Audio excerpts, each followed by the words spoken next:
Boa noite a todos.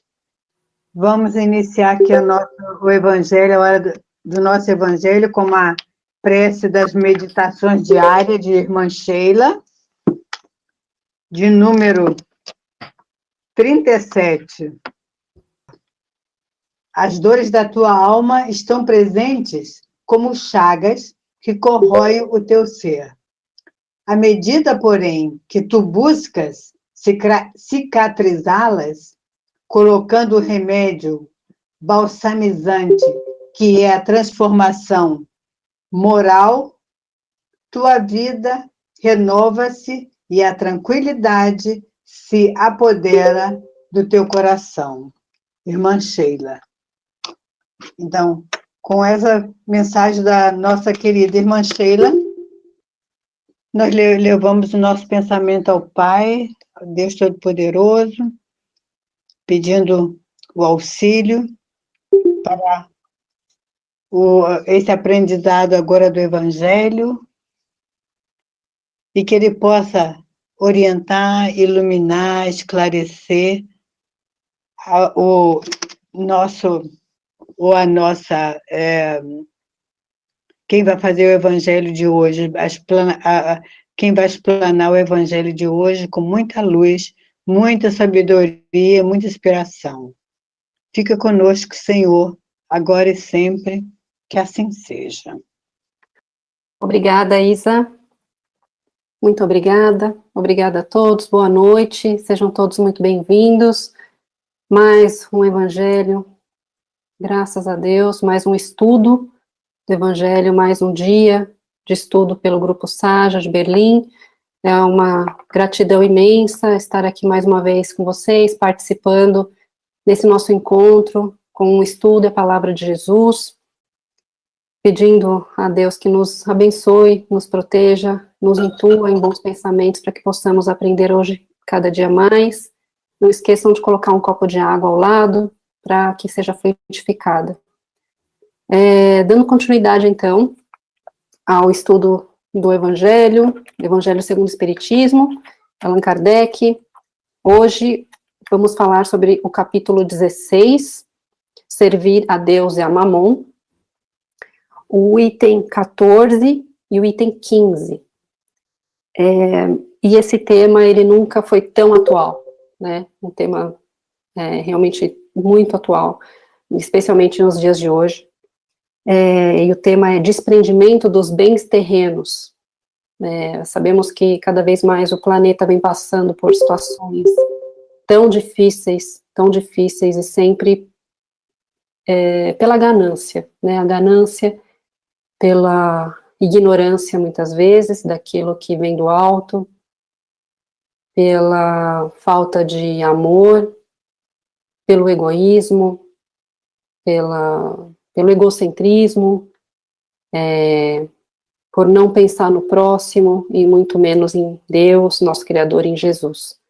Então, esse tema, servir a Deus e a Mamon, ele vem nos fazer refletir de uma forma muito atual sobre tudo que está acontecendo, né? Então, eu vou começar lendo esse texto, né, desprendimento dos bens terrenos, item 14. Quem trouxe essa mensagem foi Lacordaire, em Constantina, Argélia, em 1863. Antes de começar, eu vou falar quem foi Lacordaire, para a gente saber direitinho quem foi e o que trouxe de mensagem, né? Então, Lacordaire foi Henrique Dominique Lacordaire. Ele nasceu em 2 de maio de 1802 e voltou ao plano espiritual no dia 21 de novembro de 1861. Ele era ateu, o que é uma surpresa, né? Ele era ateu, mas depois de grande dificuldade na vida dele, ele se tornou padre. Mas ele não era só padre, ele também era jornalista, ele era educador, ele era deputado e acadêmico. E ele foi considerado o precursor do catolicismo moderno e restaurador, pela forma avançada de pensar sobre as coisas, né, unindo os conhecimentos de Cristo ao que pedia as regras da época. Então, vamos começar o texto. E ele diz, né? Então, Lacordaire trouxe a mensagem, ele fala: venho, meus irmãos, meus amigos, trazer-vos meu humilde auxílio para ajudar-vos a marchar corajosamente na vida de aperfeiçoamento em que entrastes. Somos devedores um dos outros, e somente por uma união sincera e fraternal entre os espíritos e os encarnados, a regeneração será possível. Então, veja bem, Lacordaire já começa o texto falando de uma forma humilde, de uma forma simples, direta, sem se vangloriar pelo que ele foi na Terra, quando esteve aqui encarnado, mas como um irmão. Ele veio trazer a mensagem de Cristo, né? Então ele fala, somos devedores uns dos outros. Ele se coloca nessa posição também, porque somos todos iguais. E somente por uma união sincera e fraternal entre os espíritos e os encarnados, a regeneração será possível. Então ele fala sobre amar a todos, encarnados e desencarnados, todos que são nossos irmãos, o próximo, né? E ele continua, o vosso apego aos bens terrenos é um dos mais fortes entraves ao vosso adiantamento moral e espiritual. Então ele fala, apego aos bens terrenos, e ele fala isso de uma forma geral, não é um nem é outro, somos todos, 100%, nós que estamos aqui na Terra. O nosso apego aos bens terrenos ainda é muito grande. E ele continua, em virtude desse desejo de aquisição, destruís as vossas faculdades afetivas, voltando-as inteiramente para as coisas materiais. Sede sinceros. Ele faz algumas perguntas aqui pra gente, vamos refletir nas perguntas. Sede sinceros. A fortuna proporciona uma felicidade sem manchas? Segunda pergunta. Quando os vossos cofres estão cheios, não há sempre um vazio em vossos corações? E terceira, no fundo dessa cesta de flores, não há sempre um réptil oculto, ou seja, no fundo dessa felicidade aparente, não existe sempre uma tristeza lá dentro? Compreendo que um homem que conquistou a fortuna por um trabalho constante e honrado, experimente por isso uma satisfação, aliás, muito justa. Então ele reconhece que um trabalho árduo e a recompensa financeira pelo trabalho árduo é algo justo. Ele não fala que não é justo, ele fala é justo. Mas ele continua. Mas, dessa satisfação muito natural e que Deus aprova, há um apego que absorve os demais sentimentos e paralisa os impulsos do coração a uma distância igual e que vai da sorte da avareza à prodigalidade exagerada. Dois vícios, entre os quais Deus colocou a caridade, santa e salutar virtude, que ensina o rico a dar sem ostentação, para que o pobre receba sem humilhação. Então aqui ele está fazendo um paralelo, né, entre dois extremos, entre a sorte da avareza, aquele que não tem nada, aquele que tem tudo, e que Deus nos ensina, através da oportunidade financeira, mais ou menos, como trabalhar isso. E aqui no texto ele continua, que a fortuna provenha de vossa família, ou que a tenhais ganho pelo vosso trabalho.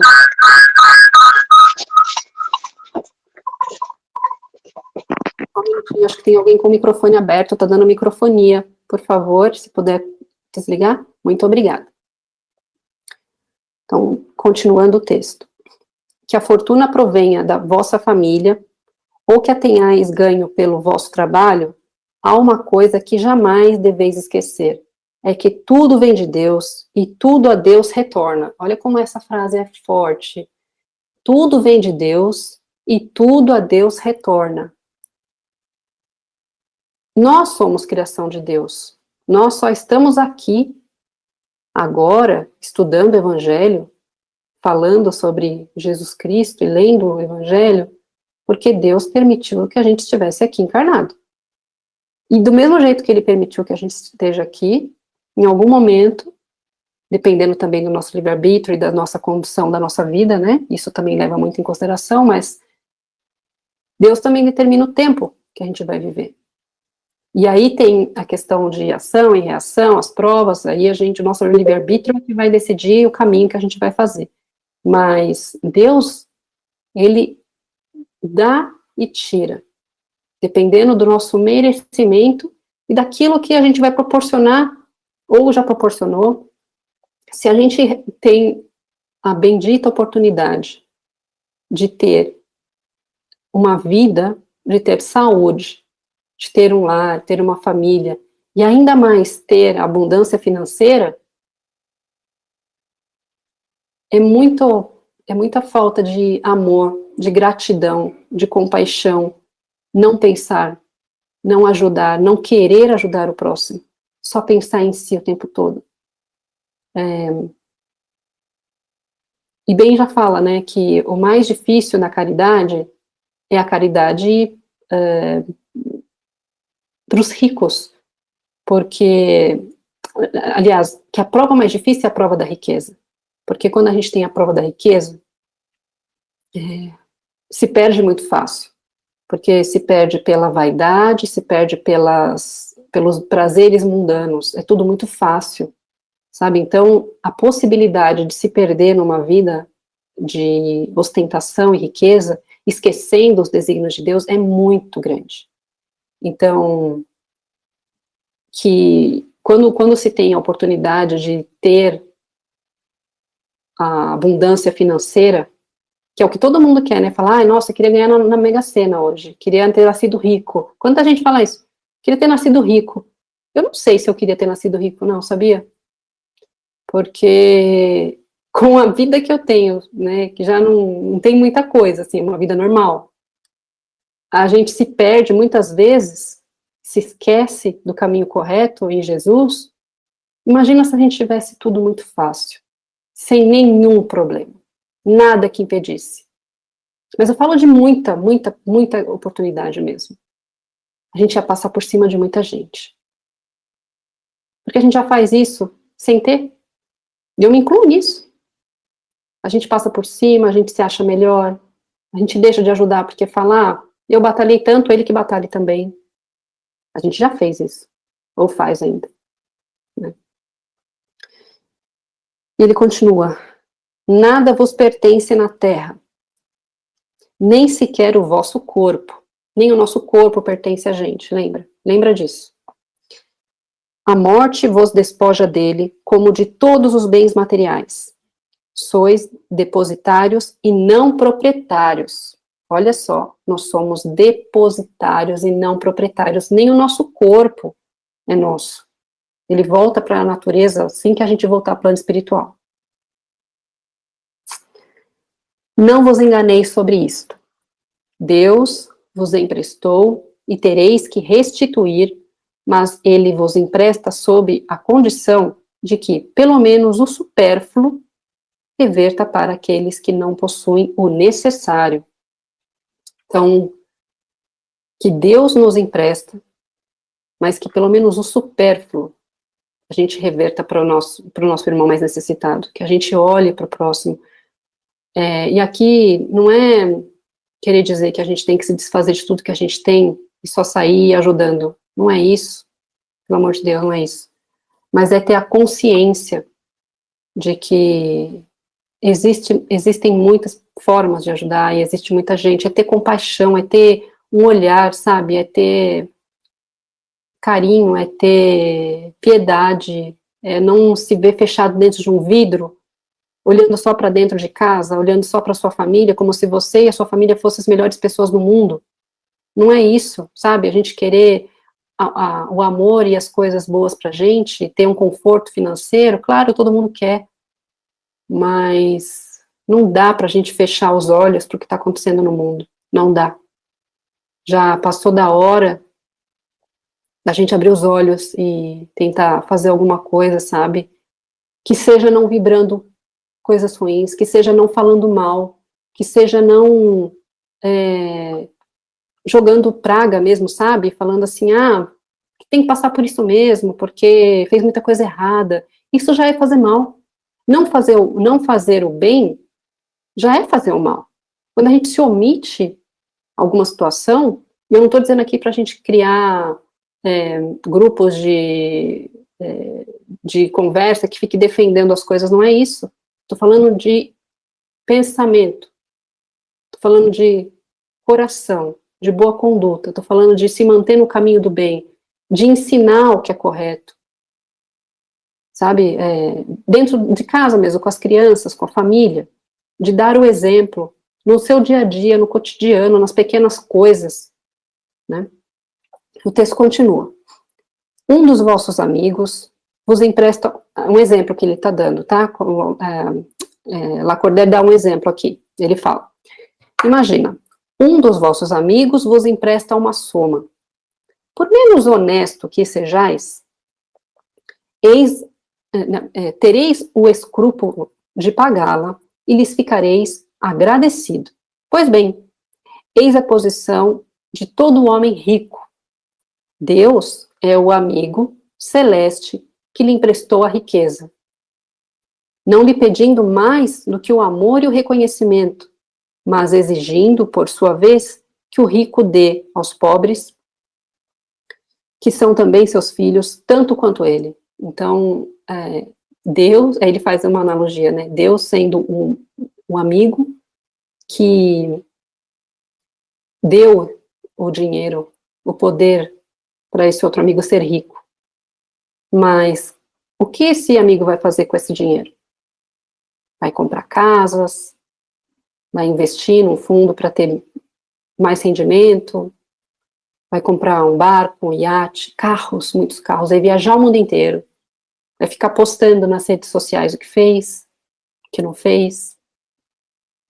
Em nenhum momento, esse rico que Deus permitiu estar nessa condição, nessa vida, porque nós temos muitas e ele pode voltar em outra, pensou em ter um projeto, em ajudar quem mais necessita, já que ele é rico, né? Ele não está pensando só em doar o supérfluo, ele está pensando em doar o que sobra, que tem muito sobrando. Eu estou falando de gente muito rica, que tem milhares no planeta. E a responsabilidade desses homens, quando eu falo homens, qualquer um, tá? Mulher, homem, estou falando homem numa questão humana. Esse ser humano que veio para a Terra e que teve a bendita oportunidade de ser rico nessa encarnação, a responsabilidade dele perante aos irmãos é gigante. Gigante. E quanto mais é dado, mais será cobrado. Principalmente nos valores morais. Um empresário, por exemplo, que tem uma grande empresa que ganha milhões com isso, qual é a responsabilidade dele com todas as famílias que estão ali empregadas? Cada pai e mãe de família que está ali empregado. Qual é a responsabilidade dele nas decisões que ele toma na empresa? Pensando no que vai acontecer com essas famílias, não tratando a empresa e os funcionários apenas como números. É muito delicado, é um tema delicado, se a gente for pensar, né? Porque isso a gente faz no dia a dia como se fosse algo normal, corriqueiro, decisões do dia a dia, mas quando a gente pensa na vida espiritual, a gente vê que a gente está acumulando mais dívida, que a gente está acumulando mais responsabilidade, aumentando as nossas provas. Então, mas nada é perdido, né? E nunca é tarde para repensar e tentar fazer diferente. E no texto ele continua. Lacordaire continua dizendo: o bem que Deus vos confiou excita em vossos corações uma ardente e desvairada cobiça. Já refletistes quando vos apegais loucamente a uma fortuna perecível e tão passageira como vós mesmos, que um dia tereis de prestar contas ao Senhor daquilo que Ele vos concedeu? Esqueceis que pela riqueza fostes investidos na sagrada condição dos ministros da caridade na terra, para serdes os seus dispensadores inteligentes? O que sereis, pois, quando usais somente em vosso proveito? O que vos foi confiado, senão depositários infiéis? Que resulta desse esquecimento voluntário dos vossos deveres? Olha, essa frase é tocante. Que resulta desse esquecimento voluntário dos vossos deveres? Ou seja, quando nós reencarnamos, temos os nossos deveres aqui na Terra, que são muitos os compromissos que nós assumimos antes de voltar. E aí, quando chega aqui, a gente tem a grata oportunidade de ter uma vida confortável, sem nenhum problema, e tem muito conforto, muito dinheiro. A gente esquece dos nossos deveres simplesmente assim. Esquece.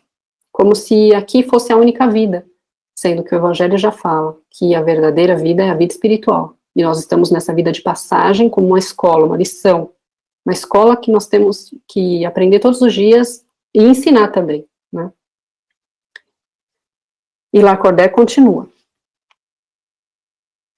O que resulta desse esquecimento voluntário dos vossos deveres? A morte inflexível, inexorável, virá rasgar o véu sob o qual vos escondeis, forçando-vos a prestar contas ao amigo que vos favoreceu, e que nesse momento reveste aos vossos olhos a toga de juiz. É Deus, né? Então, Deus nos permitiu, o nosso melhor amigo, permitiu que a gente viesse nessa encarnação, com todo aquela coisa, né? Estamos no melhor lugar, na melhor casa, na melhor família, no melhor país que podemos estar. Sejamos gratos, mas sem esquecer os nossos compromissos, responsabilidades. E ele segue. É em vão que procurais iludir-vos na vida terrena, colorindo com o nome de virtude o que frequentemente é apenas egoísmo. É em vão que chamais economia e previdência aquilo que é simples cupidez e avareza. Quantos de nós que é pensando no futuro, né? A gente tem que pensar no futuro. A gente deixa de viver o presente, só pensa no futuro. E só pensa em guardar, guardar, guardar. Eu vou guardar porque eu não sei como vai ser minha vida amanhã. Ninguém sabe como vai ser a vida amanhã. E isso não quer dizer que a gente não tenha que guardar. É claro que a gente tem que guardar. É claro que a gente tem que pensar no dia de amanhã. Mas qual é a intenção por trás disso? A intenção de a gente guardar é realmente uma preocupação de como vai ser a nossa vida no futuro, e também ajudando quando pode, mas de uma menor forma, ou a gente guarda com uma desculpa para as nossas próprias faltas, como uma forma de se desculpar por aquilo que a gente não está fazendo, ou não quer fazer, que é ajudar, compartilhar, dividir, auxiliar quem mais precisa.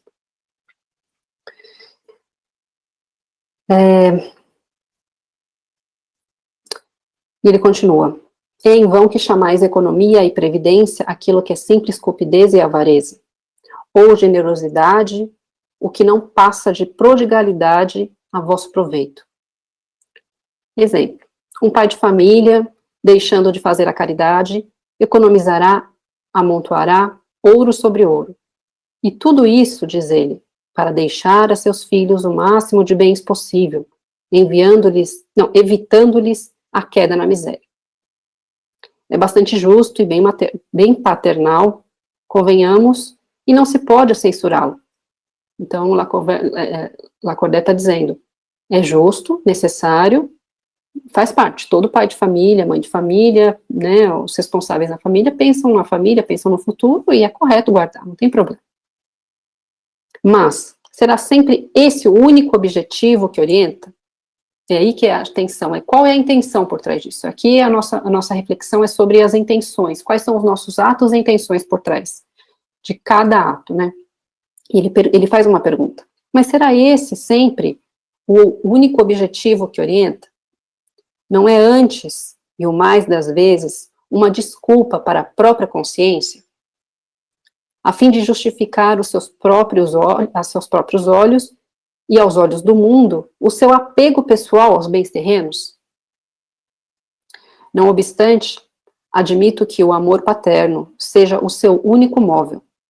Será esse um motivo para fazê-lo esquecer dos seus irmãos perante Deus? Quando ele mesmo já vive no supérfluo, deixará os seus filhos na miséria simplesmente por deixar-lhes um pouco menos desse supérfluo? E aqui a gente está falando de famílias que têm muita condição mesmo. A gente sabe que existem hoje muitas famílias que não têm nada, né? Pai e mãe de família que batalha dia e noite para ter o pão na mesa. E não é disso que a gente está falando. A gente está aqui colocando a condição de situações de pessoas que vêm de famílias de herdeiros, por exemplo, que vêm de geração em geração, que tem acúmulo de coisas, que nem sabe o que tem. Ou que ganhou do dia para a noite uma fortuna e só gasta a vida com prazeres mundanos. É disso que a gente está falando. Então, ele continua aqui o texto. Não obstante, admito que o amor paterno seja o seu único móvel. Será esse um motivo para fazê-lo esquecer dos seus irmãos perante Deus? Quando ele mesmo já vive no supérfluo, deixará os seus filhos na miséria simplesmente por deixar-lhes um pouco menos desse supérfluo? Com isso, não estará lhes dando uma lição de egoísmo que lhes endurecerá o coração? Não será asfixiar neles o amor do próximo? Pais e mães, estais num grande erro, se acreditais que com isso aumentais o afeto de vossos filhos por vós, ensinando-lhes a ser egoístas para com o outro, ensinando-los a sê-los para com vós mesmos. Então, olha só, é o exemplo dentro de casa, que até os nossos atos e a maneira como a gente age perante a condição financeira, a maneira como a gente desenvolve isso, como a gente fala sobre isso dentro de casa, também influencia os nossos pequenos, as crianças, aqueles que estão à nossa volta, a próxima geração, aqueles que reencarnaram há pouco tempo, que estão aqui para aprender com a gente, que vieram às vezes numa condição muito difícil e estão aqui para nos olhar como exemplo. E qual é o exemplo que a gente está dando para essas crianças? Quando um homem trabalhou bastante e com o suor de seu rosto acumulou bens, costuma dizer que o dinheiro ganho a gente sabe quanto custou. Nada é mais verdadeiro. Então, Lacordaire afirma de novo. Nada é mais verdadeiro, né, do que o suor, o ganho com o suor do próprio trabalho. Pois bem, que esse homem, confessando conhecer todo o valor do dinheiro, faça a caridade segundo as suas posses, e terá mais mérito do que o outro que, nascido na abundância, ignora as rudes fadigas do trabalho. Mas se esse também se recorda suas penas, seus esforços, se fizer egoísta, duro para com os pobres, será muito mais culpado que os outros.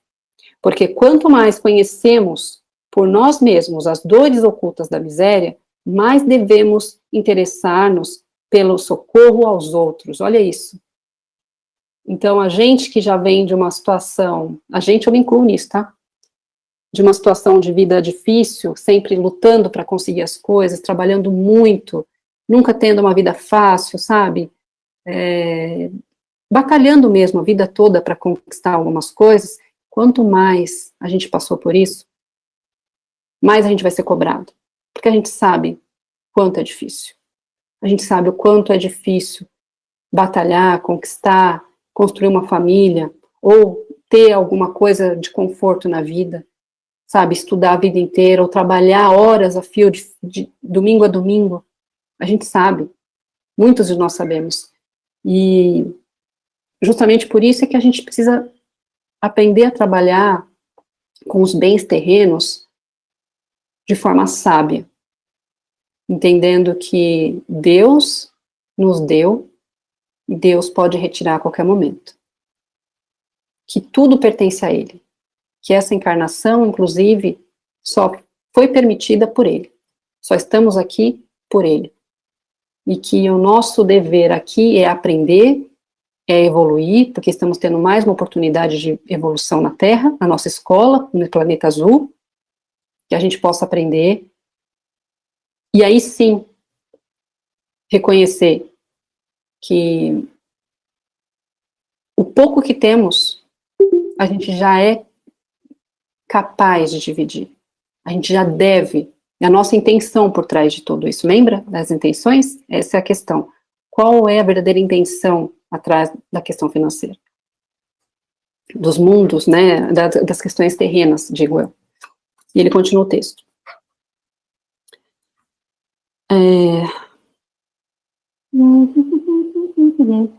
Pois bem, que esse homem, confessando conhecer todo o valor do dinheiro, faça caridade segundo as suas posses. Continua. Infelizmente, o homem de posses carrega sempre consigo outros sentimentos, tão forte como o apego à fortuna. É o orgulho. O orgulho, gente, é a maior chaga da humanidade, e isso é falado no Evangelho em vários textos. E mais uma vez é citado aqui por Lacordaire nesse tema, né? Servir a Deus é mamão. O orgulho é um mal da humanidade, é a chaga da humanidade. Bem fala, né, que, o meu orgulho ferido. O orgulho ferido leva tantos sentimentos ruins. O orgulho leva ao egoísmo. O orgulho leva à vaidade. O orgulho leva à individualidade extrema. O orgulho nos leva sempre para o negativo. Negativo. Quando a gente fala, eu tenho orgulho do que eu conquistei, depende da maneira como você pensa sobre isso. Ter orgulho do que conquistou é um mérito, mas ter orgulho por que conquistou e aí deixar os outros numa condição difícil com aquilo, aí não. Então, eu tenho orgulho pelo que eu conquistei até hoje, porque eu me esforcei, porque eu estudei, porque eu batalhei, porque eu trabalhei, sim, mérito meu. Ok, que bom. Graças a Deus eu tive saúde, eu tive uma estrutura familiar, ou alguma sorte de ter pessoas boas ao meu lado que me ajudaram nessa caminhada. Que bom, eu tenho muito orgulho do que eu já conquistei até hoje. Isso é um orgulho bom. Agora, quando a gente tem um orgulho que nos evita de olhar para o próximo, quando nos faz sermos melhores que os outros de forma arrogante, aí não. Aí tá errado. Né? Aí a gente está fugindo dos valores de Cristo. E o texto continua. Não é raro ver-se o novo rico aturdir o infeliz que lhe pede assistência com a história dos seus trabalhos, das suas habilidades, em vez de ajudá-lo. E termina por dizer, faça como eu fiz, o rico dizendo para o pobre, né? Depois que conquistou tudo, ou aquele pobre que conquistou tudo na vida, e aí fala para um outro irmão que está numa condição difícil, ele fala, faça como eu fiz. Segundo ele, a bondade de Deus não influiu em nada na sua fortuna. Somente a ele cabe o mérito. Aí é o orgulho. O orgulho da pessoa que acha que não foi Deus que levou ele àquele lugar, que ele sozinho conseguiu aquilo. Seu orgulho põe-lhe uma venda nos olhos e um tampão nos ouvidos. Não surpreende que, com toda a sua inteligência e a sua capacidade, Deus pode derrubá-lo com uma só palavra. Desperdiçar a fortuna não é desapegar-se dos bens terrenos. É descuido e indiferença. Ou seja, aqui está explicando no Evangelho, não é não cuidar do que tem. O homem, como depositário dos bens que possui, não tem o direito de dilapidá-los ou de confiscá-los para o seu proveito. A prodigalidade não é generosa, mas quase sempre uma forma de egoísmo. Aquele que joga ouro às mancheias na satisfação de uma fantasia, não dará um centavo para prestar um auxílio. Em resumo, o desapego dos bens terrenos consiste em considerar a fortuna no seu justo valor, em saber servir-se dela para os outros e não apenas para si mesmo, a não sacrificar por ela os interesses da vida futura, em perdê-la sem reclamar, se aprouver a Deus retirá-la. Olha só que frase legal essa. Se por imprevistos reveses vos tornardes como Jó, dizei como ele. Senhor, vós me destes, vós me tirastes. Que a vossa vontade seja feita. Eis o verdadeiro desprendimento. Sede submissos desse logo, tende fé naquilo que, assim como vos deu e tirou, pode devolver-vos. Resisti corajosamente ao abatimento, ao desespero que paralisaria as vossas forças. Nunca vos esqueçais, quando Deus vos deferir um golpe, que ao lado da maior prova, ele coloca sempre uma consolação. Olha que bonita essa frase. Vou repetir. Nunca vos esqueçais, quando Deus vos desferir um golpe, que ao lado da maior prova, ele coloca sempre uma consolação. Mas pensai, sobretudo, que há bens infinitamente mais preciosos que os da terra. E esse pensamento vos ajudará a desprender-vos deles. Quanto menos apreço darmos a uma coisa, somos menos sensíveis à sua perda. O homem que se apega aos bens terrenos é como a criança que só vê o momento presente. O que se desprende é como um adulto, que conhece coisas mais importantes, porque compreende essas palavras proféticas do Salvador. Meu reino não é desse mundo. Essa frase é tão incrível. Meu reino não é desse mundo. Toda vez que eu penso nessa frase, meu reino não é desse mundo, me dá uma paz, assim, por alguns segundos. Passa logo, porque a gente está sempre imerso aqui nos problemas terrenos. Tem que confessar. Mas reflete, respira fundo e pensa, meu reino não é desse mundo. Quando a gente pensa que existe um plano espiritual, superior, maior, evoluído, e que lá é a verdadeira casa, a nossa verdadeira casa, dá um alívio no coração que é impressionante. Pensem sempre nisso. Meu reino não é desse mundo. Não desprezando o que a gente tem aqui na Terra, pelo contrário, trabalhando, fazendo bem, todos os dias, no caminho de evolução moral. Essa é a nossa responsabilidade aqui.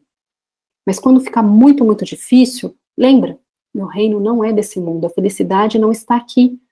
A verdadeira felicidade, né? Não aquilo que a gente compra. A verdadeira felicidade, a paz de espírito, a paz de consciência, a tranquilidade, o amor que está em volta de tudo. Existe. Esse lugar existe. Ele continua. O Senhor não ordena que atiremos fora o que possuímos para nos tornarmos mendigos voluntários, mas que a gente cuide do que tem e saiba dividir com o próximo. E no item 15, existe uma outra pergunta, um pouco diferente, e fala o seguinte. O princípio segundo o mal, o princípio segundo o qual o homem é apenas o depositário da fortuna, de que Deus lhe permite gozar durante a vida, tira-lhe o direito de transmiti-la aos descendentes? De novo. A pergunta é, se nós somos só depositários dessa fortuna que Deus permitiu que a gente tivesse aqui, então a gente não pode transferir isso para a nossa família, para os nossos depositários, para os nossos filhos? Essa foi a pergunta. E quem respondeu foi São Luís. Eu vou fazer um parênteses aqui, a gente tem pouquíssimo tempo, mas vai dar tempo. São Luís, ele foi de família nobre, filho de rei, no rei VIII, filho da rainha Branca de Castela, ele foi o 42º rei da França, ele tornou-se rei aos 12 anos de idade, mas ele só assumiu isso depois de 16 anos, já tendo virado rei, e quem ensinou tudo para ele foi a mãe dele. A mãe dele exerceu durante esses 16 anos, e durante esse tempo ela ensinou para ele a soberania e o altruísmo. Olha só como isso é importante, o exemplo dos pais para os filhos. E aqui a resposta de São Luís. Olha, presta atenção, é muito importante. Ele falou isso em Paris em 1860, tá, gente? A mensagem dele foi o seguinte: o homem pode perfeitamente transmitir ao morrer os bens de que gozou durante a vida, porque a execução desse direito está sempre subordinada à vontade de Deus, que pode, quando quiser, impedir que os descendentes venham a gozá-los. É por isso que vemos ruírem fortunas que pareciam solidamente estabelecidas. A vontade do homem de conservar a sua fortuna na linha da sua descendência é, portanto, impotente. mas isso não lhe tira o direito de transmitir o empréstimo recebido, desde que Deus o retirará quando julgar conveniente. Ou seja, São Luís, ele teve uma vida de muita fortuna terrena, muita, e de vida de família, de herança de família há muitos anos. Ele nasceu numa vida de muita condição. Ele aprendeu com a mãe dele o que é correto, o que é justo. Ele continuou nessa vida de fortuna, ele exerceu como rei, e ele foi considerado um dos melhores reis da época, porque ele foi justo e correto. Então, a questão não é sermos ou não ricos, mas é o que se fazer com essa fortuna terrena, e qual é o valor, o devido valor que damos a ela. Eu vou aqui me despedindo de vocês, agradecendo a bendita oportunidade de mais um dia de evangelho, mais um dia de estudo pelo Saja, pedindo a Deus que nos envolva, nos abençoe, nos dando muita sabedoria, consciência sobre os nossos dias, nossos atos, nossa vida. Que Jesus nos envolva com muito amor, com gratidão. Eu me despeço. Muito obrigada a todos e boa noite. Olá, minha gente. Obrigada, Renata, pela explanação. Então, agora vamos seguindo. Vamos, então, fazer uma pequena oração. Vou ler aqui uma pequena mensagem. Não só de pão vive o homem, disse Jesus, mas também da palavra de Deus. A preocupação com o alimento diário, o vestuário, o domicílio e a convivência social não deve anular o interesse pela vida espiritual. Reserva diariamente algum tempo para te alimentares com a palavra de Deus. O pão sustenta o corpo e a fé mantém a alma. O pão fortalece a matéria e a fé dignifica a vida. O pão mata a fome por pouco tempo, mas a fé atende à necessidade para sempre. Cuida do corpo e nutre a alma, a fim de que te sintas completo. E assim, então, vamos agradecer a Deus, o nosso Criador, o nosso Pai, que está lá no alto, olhando para nós aqui, e que nos inspira, e que nos abençoa, e que nos dá tanta boa energia, né? Como se ele fosse mesmo um grande paizão. Então, vamos então pensar também na querida Maria Santíssima, em Jesus, nosso Mestre, e agradecer por esse evangelho, né? Por essa orientação que a gente recebe, a instrução, para que a gente possa caminhar sempre com mais equilíbrio emocional, com mais alegria, com mais motivação e com mais intensidade na vida. E quando a gente está naquela hora, naquele que não é boa, naquele desespero, às vezes, né? A gente tem sempre a oração, tem sempre o evangelho que nos acompanha e que nos apoia. Querido Deus, esteja conosco e fique aqui conosco, todos nós que estamos aqui presentes e também com aqueles que não puderam chegar a tempo hoje para o evangelho, que eles estejam bem também, que assim seja. Então, agora, vamos passar para o passe. Todos nós aqui vamos nos sentir bem juntinhos, com sentimento de amizade, de carinho, de alegria, e com pensamento numa sintonia só, numa sintonia do bem, numa sintonia de solidariedade, numa sintonia de amor. Vamos, então, agora sentir essa sintonia gostosa do grupo, como se estivéssemos aqui de mãos dadas. E então, nessa linda sintonia, vamos nos sentir também mergulhados na energia de Deus, que é a energia que está em todo o universo. Essa energia, nós estamos respirando ela. Vamos então agora fazer 3 respirações profundas para inalar essa energia de Deus. Inspirando a energia de Deus, expirando tudo aquilo que a gente não necessita. Inspirando mais uma vez essa energia e levando para todo aquele lugar que do nosso corpo, que estamos com dificuldades, que temos dores, que temos algum problema.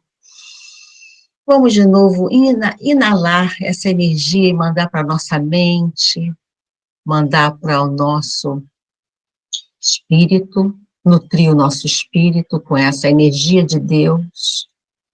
Vamos então inspirar e expirar, mandando também, através da expiração, para os nossos entes queridos, para todos aqueles que a gente gosta e também aqueles que a gente desgosta. Então, agora, unidos e respirando essa energia de Deus, mandando para nós, para a nossa saúde, para o nosso interior, vamos então sentir essa alegria, né, de estarmos aqui juntos no Saja, recebendo essa energia do amor, nos curando agora, sentindo essa energia de Deus nos curando. Vamos agora pensar nisso, sentir essa cura que Deus nos proporciona, com a luz dele chegando dentro de nós e nos trazendo esse remédio que nos cura cada dia um pouquinho mais, os nossos pensamentos, as nossas emoções, os nossos sentimentos no bem. Mais uma vez, respirando, inspirando e expirando, sentindo essa tranquilidade que essa energia de Deus nos dá, sentindo essa beleza, sentindo essa saúde que nós estamos agora cada vez mais cheios de saúde ao inspirar essa energia. Então, vamos voltando agora para onde nós estamos, em nossas casas, sentindo aonde nós estamos sentados e voltando aqui. Vamos então agora tomar a nossa água fluidificada que os nossos queridos espíritos estavam aqui, que estão aqui nos acompanhando e que estão o tempo todo. Agradecemos a eles e vamos então beber a nossa querida água fluidificada. E assim terminamos a reunião de hoje.